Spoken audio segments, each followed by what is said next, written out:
checking out the Sportsline Podcast on the CHCH and Parrot TV media platform. I'm Bubba O'Neill.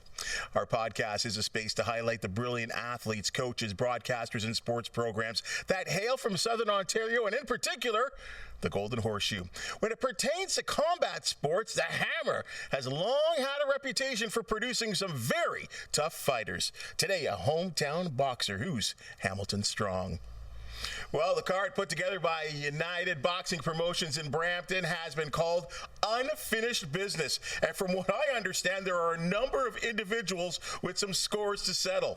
From a hometown perspective, undefeated Bradley "The Truth" Wilcox will be stepping in the ring and putting his IBF North American welterweight championship belt on the line versus regional rival Marvelous Mark Smither with his 14-3 record.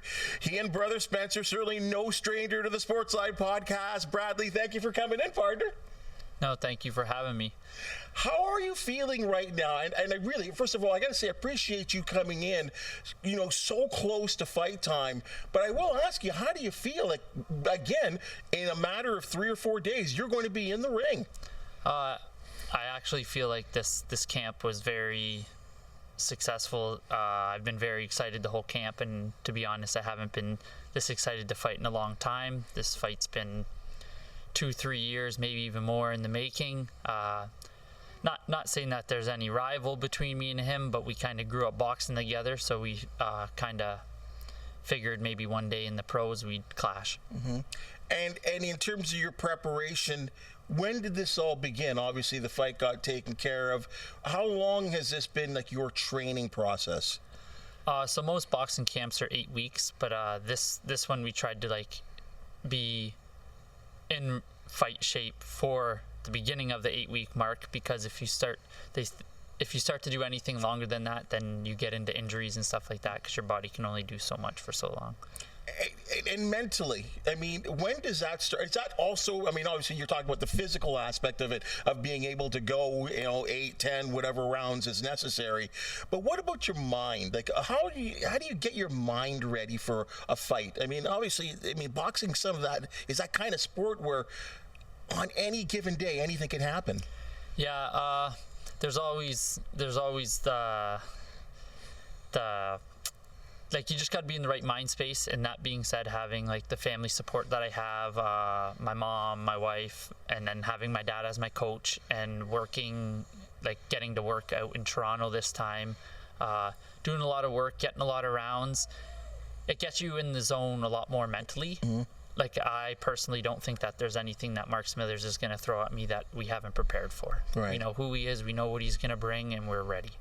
It's funny that you brought up family there. I mean, you have a very unusual family compared to, to most. You have a dad that's been training for years. You have brothers that have been boxing for years. When you go into a fight like this, is there any leaning on your brothers? Obviously, you guys are all different in the way you approach the game, but do you guys talk about a fight? Yeah. Obviously, you can just imagine growing up when we were all amateurs and stuff like that, how the family dinners were going. But that being said, now we're older. Now it's serious. Now it's more of a business. For instance, yesterday I was at the gym training. My dad was going to come and just do some light technical game plan strategy work. And then my dad messaged me saying Steven's going to head up there. Steven's going to be training the comp class. Steven and Spencer will be there. They'll take care of you. And it doesn't throw a wrench in my plan, because I know my brothers know what they're doing. We've been around it. We know what Mark's going to bring. They've seen Mark just as much as me. If anything, my older brothers might have seen Mark more than me, because he's a little bit older than me. So he was on the senior, kind of in the senior circuit with them. Mm-hmm. And yeah. And they can look at you in the eye too. Tough love in a situation. Yes. Too. And whether it's good or being somewhat critiquing you, they can look you in the eye, and I would expect that you're accepting their criticism or their whatever their comments are. Yeah. So, and that's the one good thing about having the family support. My dad cares a little bit more about like when you tell them that you're injured and stuff like that, where the brothers' minds, their outlook at it is more or less, okay, so what are you going to do about it? Like, for instance, probably at like the 6-week mark or whatever, when we first started like picking up training a lot, I was really sore and I was very tight, and I was sparring, and you have your good days and you have your bad days. And Steven kind of brought up that I'm too slow. And then I kind of fired back at him, just saying like, I know, like I feel it. But like, and then it's when I got out of the ring, we talked about it, and it's like, okay, what are we going to do so this isn't there, right? So that's where having my brothers and my family behind me and my coaches that I have in my corner, the good thing is they're not cheerleaders, they're coaches. My coaches are not cheerleaders. That's a wonderful thing here. Yeah, I don't want to, not bring any attention to this beautiful strap here. This is a beautiful thing that you won most recently, going back a couple months. You defeat Jordan McNaughton by decision to win this IBF North American welterweight title. I'll tell you, I mean, United Boxing Promotions called it the fight of the year. This was a war, wasn't it? Yeah, it was definitely, like obviously having my 140 amateur fights, and then like at the time it was 13 professional fights. You never underestimate anybody. You never go in not prepared. But he definitely came a lot more game than we thought. So we had to dig deep, and I think that we took it by the last 2 rounds, like the last 2 championship rounds. So that just means winning that belt that's right in front of you means a lot more. Like it's a lot more when you have to work for it. You have to fight for it. Although I didn't like having the 2 black eyes, because I know my daughter and my family was like, like my daughter was looking at me like kind of like, why'd you get those? But I do mark up easy. But And what does it take out of you? I mean, and this is what I'm always curious about. You're putting it all out in the line. And look at how happy you are there when you won that bout. And does it take a lot out of you, obviously, because of the training and the fact that you're in there against an opponent that wants to beat you? How much does that take out of you in the end, and the relief at the end when you are victorious? Yeah, like we get that question a lot. A lot of people always ask, what makes you want to fight? Why do you want to fight? Like you could probably do like a lot more things. And that being said, I work for the city of Hamilton, and I don't need boxing, but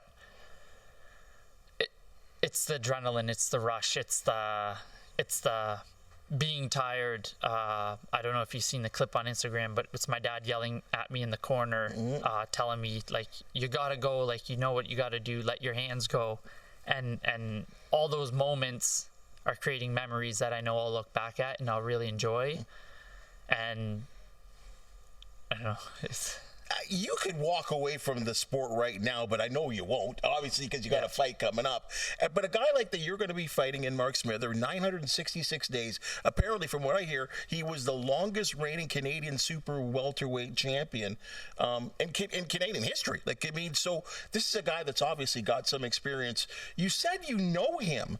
Can you, like, what you guys, did you fight as amateurs? Where did that all come from? Where did this knowledge of each other come from? Just him and my dad, or his coach and my dad, they were very close growing up. Like when my dad first came into the boxing scene, Jack Ireland was his coach, and he was like the more established coach. So he was kind of somebody who my dad kind of talked to, would pick his brain. I think they were Team Ontario coach for 2 or 3 times together, and they had good times and stuff like that. So growing up, we were kind of close with and Spencer grew up with people from his gym and stuff like that. So there was no real bad blood, but I just mean, like, I know him, like I've seen what he's done. I've seen probably 30, 40 of his fights. I've seen almost all his professional fights. He's going to come ready. He knows what I got. There's no way he's going to underestimate me. He knows what I got. He knows what to watch out for. I'm sure his team's making a pretty good strategy on how they see something that we don't. So they must, because you don't usually take a big fight, especially since he's labeling it as his last fight. To me, you don't take your last fight unless you see something. So his team must see something that I don't. Does there, because you said there is some a union there a little bit with fathers, and you know him, he knows you a little bit. Does that make it a little more difficult to fight someone like that, or easier? I mean, if you fight someone from South America you've never met before, and you just automatically, I want to pound you, Yeah. right? But when there's that kind of linkage, does that make it more difficult? No, I don't think it necessarily makes it more difficult. Obviously, when we both get in the ring, we're both pretty competitive. I think with this one, it's a little different because about 2 years ago when all this was starting, 3 years ago when it was all starting, it's like anything. People want you to sell it. They want you to hype it. They want you to talk trash. They want you to kind of spice it up. And the one thing my dad said was, like, Brad, whatever you do, just don't say anything personal. Don't scoop to what people want you to do. And that's not me anyways, so Right. I don't think I ever had plans on like shit talking or anything like that. Was this him coming in the ring like this? I saw some video of him come. I think you had a fight, and he came in the ring, and Yeah. like, what was going on there? What was that all about? So that was kind of not set up behind the scenes, but I personally told my promoter, I said, listen, if that's the fight that you think's going to happen, because we were supposed to fight last February, I said, if that's the fight that you think's going to happen, I have no problem with him coming in the ring after. Mm-hmm.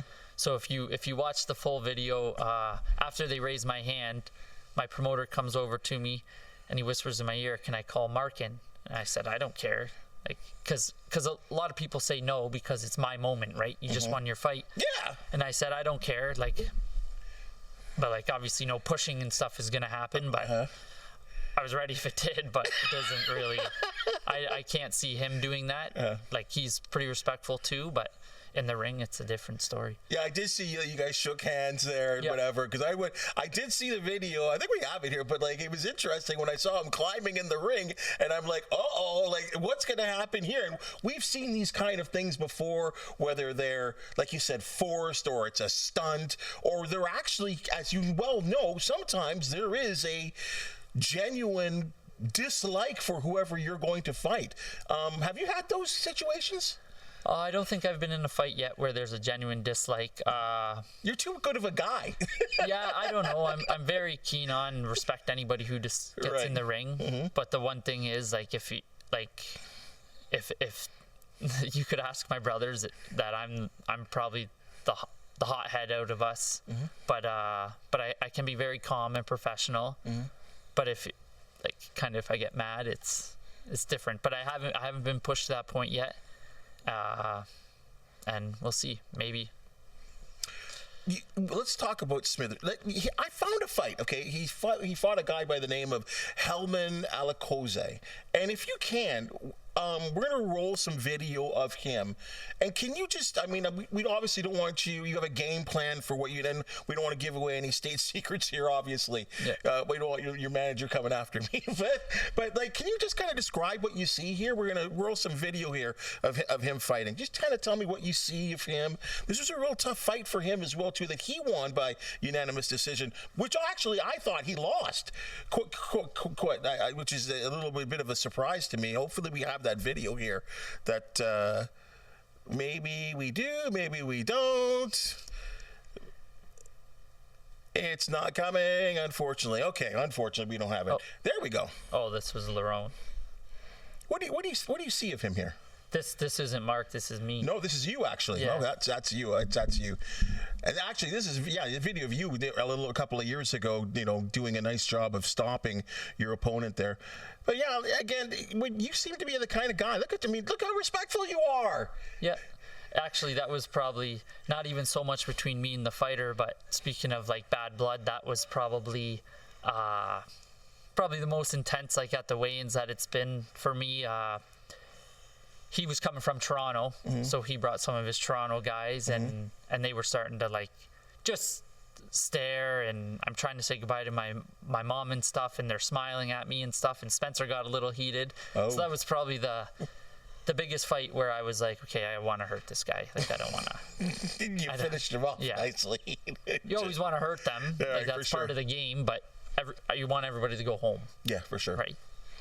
So we'll still talk about Smithers. What do you see in him? What kind of fighter is he? And how, maybe not how or at least how you feel you can attack him in a sense, and maybe what his strengths are. I think going into this fight, I think if you what you do is you try to sit there and look at what his team's going to be trying to think of you and what they're doing to you. I don't think they have any intentions in making it a short fight. I think they have intentions in making it 10 rounds. Their mindset is to bring Bradley Wilcox 10 rounds. But obviously, me and my team, we have a little different plan. We don't plan on going 10 rounds. We're ready to go 10 rounds. But I think his strategy is going to be to try to box, move, hold, work inside and stuff like that. And obviously, our game plan is to because he looks susceptible to me. Like, again, who am I? Yeah. You've probably seen a lot of boxing. But I have. But he looks like a guy that I think you can finish. And as you said, like, I mean, and then he's already planning this as his retirement fight. Like, this is an interesting mentality, or maybe that's what motivates him. Well, we'll leave it at you saying it. I said I'm not a shit talker, but you said it, not me. Right. That's the strategy, and that's what we're going with. I'll let you have that. I'm not going to be the one to say it. I know it. I'm not going in the ring. I can talk all of this. No, that's okay. Hey, this is a stack card. This is a real stack card, and anyone that's been... Hey, I got to give a lot of... Actually, I'll say this. A lot of, and I'm not just saying this, but credit to United Boxing Promotions. They are bringing boxing back to Southern Ontario with some quality cards. I've been to a couple, great venues, replays, and like video boards all over the place. Like, I feel like I'm in Vegas. Like, the way they're setting up these fights, I think it's fantastic. I think this is an area that loves boxing. As you well know, Hamilton for many years has produced some quality boxers as well too. Obviously, your family starting forward, and in martial arts as well too. I mean, the Jocelyn's. I could go on and on for years and years that this area has produced great, even wrestlers as well too. So I'm really happy to see what they're doing and the fact that people are responding and coming to these fights. I think the CAA Center where your fight is in Brampton is going to be sold out as well too. In that card is Sarah Bailey, who has been someone here that's been a guest of the Sportsline podcast. Now, she had a unification bout about, I think it was back in September, and she lost her belt. She's the fastest Canadian to ever get a belt. Maybe you're not her, but how would you approach a fight like that with her when you're coming off a loss? I don't know, you haven't experienced that professionally, but you have as an amateur. When you're in her position, you're coming off a loss, what's your mentality? I think that's where a lot of the ups and downs in the amateur program kind of prep you for the professional. I think it's one of those things where the faster you kind of move on, the better. Like, I know it looks like she might have gotten hurt, but I don't like, it was so quick. It's almost worse when you, like, I hate saying it, but like when you see boxers get knocked out in the 10th and the 9, 10, 11, 12th round, that's a lot of like damage. Like, that's like you went 30 minutes of constant fighting and then you get hurt. Right. So that kind of stuff I think is harder to come back from, which people don't think of it because it was, he went 10 rounds. Oh, he did this. Yeah, I would have thought the opposite. That's a lot more, I think, a lot more traumatic to your mental game than it is if like a little flash knockdown.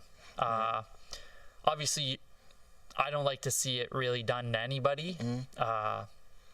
It's, to be honest, I love the sport, but it's kind of sad to watch when it happens to anybody. Right. Because I wouldn't want to see it to my brothers. I wouldn't want to see it to anybody, really. But that's the game. She knew it going in, and then me going in on Friday, I know it too. Like, obviously, we've made plans. Like, what do we do if we get caught? Like, even though he's not known for being a puncher, it's a boxing glove. Like, they hurt. It's an 8-ounce boxing glove. So. Yeah, I think she'll be motivated as ever. That's one thing I didn't doubt. When I did see her, I thought, you know what, she'll be back. She'll be back because she's obviously well trained, and I was like, wow, and I feel like she's a proud, and she clearly works hard. Great example for kids as well too. I see her fighting with working out with a lot of young kids as well too, as you do as well too. So obviously the best to Sarah on her getting back to where she wants to be. She wanted to unify the title. She tried, and it didn't get done, but that doesn't mean it can't happen again. Yeah, I think a big thing too is if she mentally wasn't in there.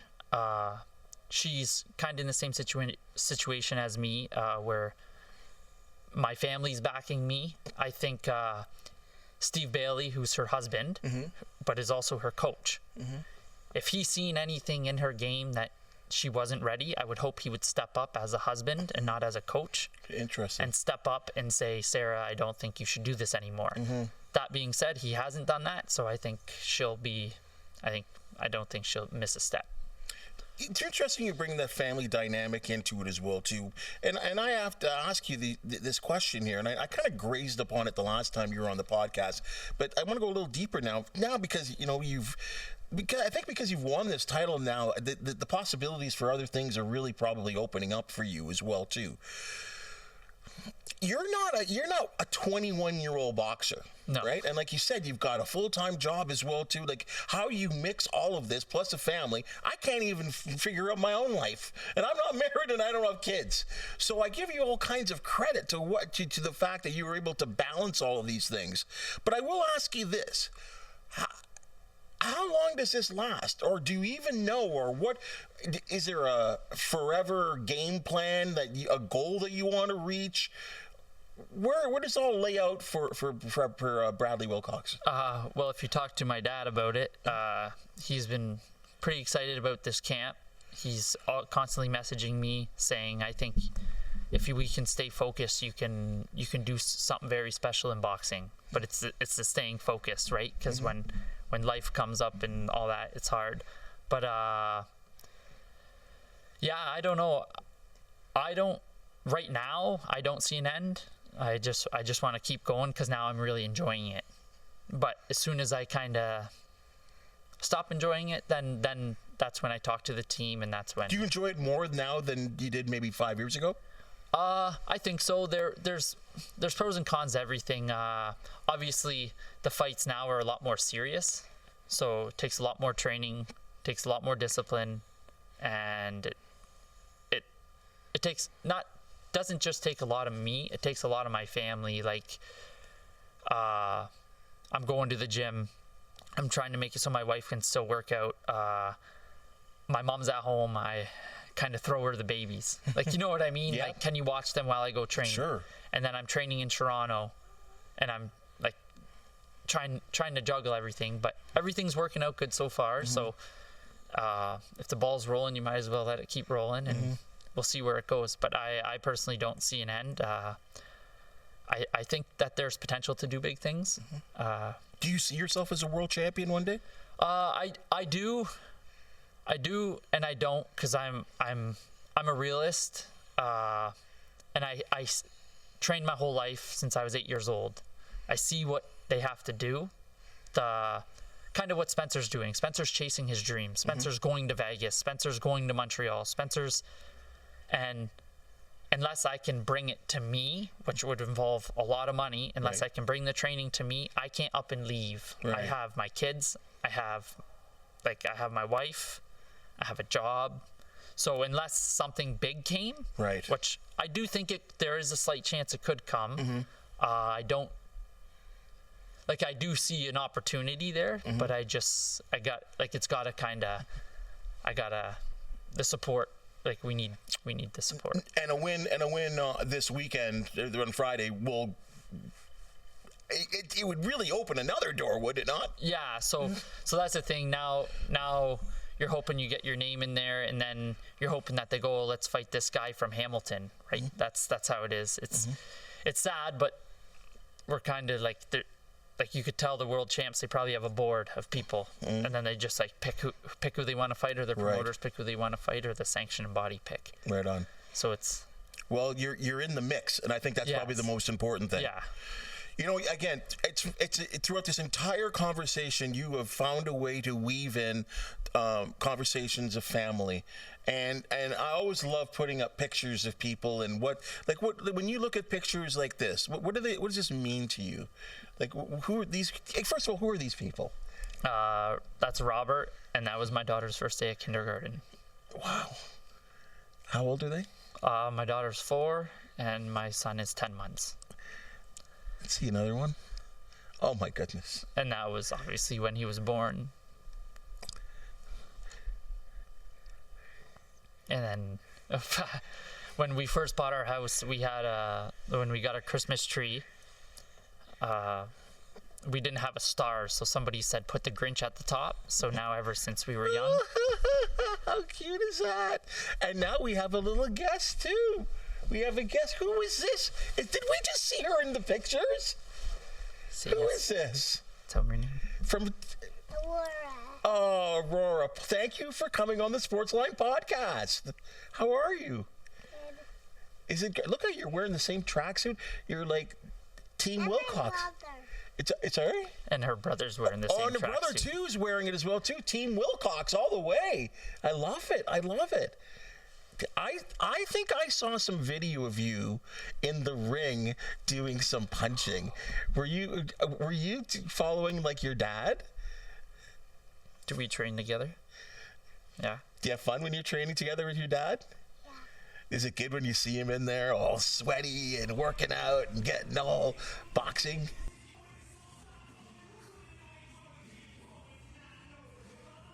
But that's okay. That's okay. That's okay. Look how cute she is.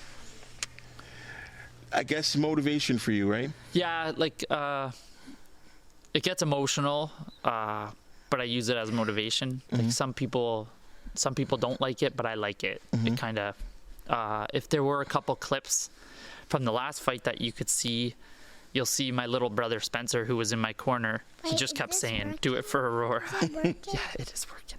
But you see, we're on there. See, that's what's gonna be on the TV.